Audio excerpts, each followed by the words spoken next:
ମାନଙ୍କୁ आशीर्वाद करंतु। ए समय आमे उपवास विषय आमे चिंता करिबा। हेले प्रभुंकर वाक्य रे अनेक स्थान मानकर प्रभुंकर अनेक लोक माने उपवास प्रार्थना करि अछन।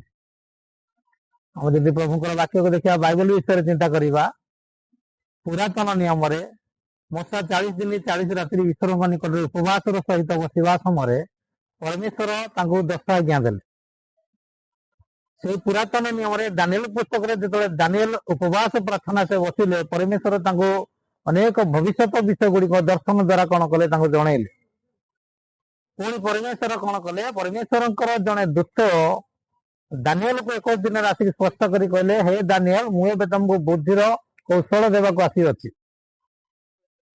पुरातन नियम रे निनिवे नगर लोक माने पापरु जेतले फेरिले सेतले परमेश्वर सेमानकर पाप सब क्षमा कले। पुरातन नियम रे राजा दाऊद जेतले पाप कले सेतले उपवास प्रार्थना कले 7 दिन। से 7 दिन उपवास प्रार्थना रे परमेश्वर मध्ये तांकर पाप को क्षमा करि अछन। मो प्रिय भाई भौणी माने आज आमे तो परिस्थिति रे गमन करूछु। एबे देश विरुद्ध देश युद्ध होछि। एही समय प्रभुंकर वाक्य माने कोन शिक्षा दिए। द्वितीय वर्षावली तार 20 पर्व रे राजा जियसपटक प्रतिकूल रे 3टी दलर लोक माने युद्ध करिबा पई आसिले। हेले सेमाने जेतला युद्ध करिबा पई 3टी दलर लोक माने आसी गले चतुर्दिगरु सेतला राजा जियसपटक कुहा गला जे एई एरिया रो लोक माने तुम प्रतिकूल रे कोन हेलेनी उठी आसिले युद्ध करिबा निमते। सेतला प्रभुंकर वाक्य एपरि भाबरे हमको शिक्षा दिए। जियसपट जिहुदा देशर लोक मान को एकत्र कले परमेश्वर अन्वेषण से समय कले आ परमेश्वर निकट से साहाय्य मागिले। आते से प्रभु निकट प्रार्थना कले उपवास सहित प्रभुंकर वाक्य एपरी भाव में आमको शिक्षा दिए कि एपरी भाव में आम शिखुचु जो 3 दलर लोक मैंने आसी 3 देश जो लोक मैंने आसिक सहित युद्ध करने आसी से समय छकी बसी लोक मैंने जियसपटक प्रतिकूल से छकी बसी लोक मान को मारिबा परमेश्वर लोक मान को जगेले। हालेलुया। आउ से छकी बसी लोक मान को अन्य लोक मैंने कौन कले हत्या कले जो से मारिले। आ प्रभुंकर वाक्य एपरी भाव शिक्षा दिए। बाइबल एपरी भाव में कहे से 3 दिन पर्यंत विस्तर संपत्ति सब बोहिले। 3 दिन पर्यंत से लोक मान को देखिले मरा पड़ी आ विभिन्न प्रकार धन संपत्ति से सब से देश बोईकी नापी 3 दिन लगिला। युद्ध झीसपट युद्ध कले ना जो से देशर लोक मान को धरी उपवास प्रार्थना बसिले जो परमेश्वर लोक मान को जगेले युद्ध करने निमते। आ युद्ध झीसपट विजय लाभ कले। हालेलुया। तेणुक आज आम देश विरुद्ध देश जो युद्ध चली यही समय आम मान को उपवास प्रार्थना करने निहाती आवश्यक। जदि आपणकर विरुद्ध रे आपण पड़ोशी उठुची आपणकर पड़ोशी आप उपवास प्रार्थना करंतु।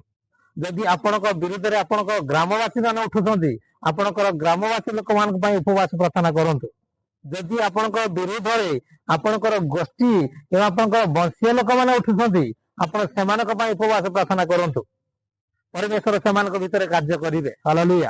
किंतु आमे देखुछु एबे जो भलिया परिस्थिति चली देश विरुद्ध देश आबे लोक माने पूरा युद्ध रे अस्त्र शस्त्र को लेकिन से कौन करुछंती युद्ध करुछंती। परमेश्वर साहाय्य आवश्यक मान जीवन में। परमेश्वर जदि आमको साहाय्य न करिवे परमेश्वर जदि आम सहित छिड़ा न हे आम युद्ध रे विजय लाभ हो पारिबो नाही। आ परमेश्वर उपवास समय आम जीवन काम करती। परमेश्वर उपवास समय आम बल दियंती। उपवास समय आम बुद्धि दियंती। उपवास समय आम सुरक्षा दियंती। उपवास समय आमानकर सपोर्ट रे से कौन करती कार्य करती। हालेलुया। मो प्रिय भाई भौणी माने जदि आपण आज आत्मिक जीवन में पसंद अच्छा उपवास प्रार्थना करंतु। प्रार्थना जीवन डाउन अच्छे उपवास प्रार्थना करंतु। कौन विपद में पड़ी समस्या पड़ी रोग में पड़ी आप उपवास प्रार्थना करंतु।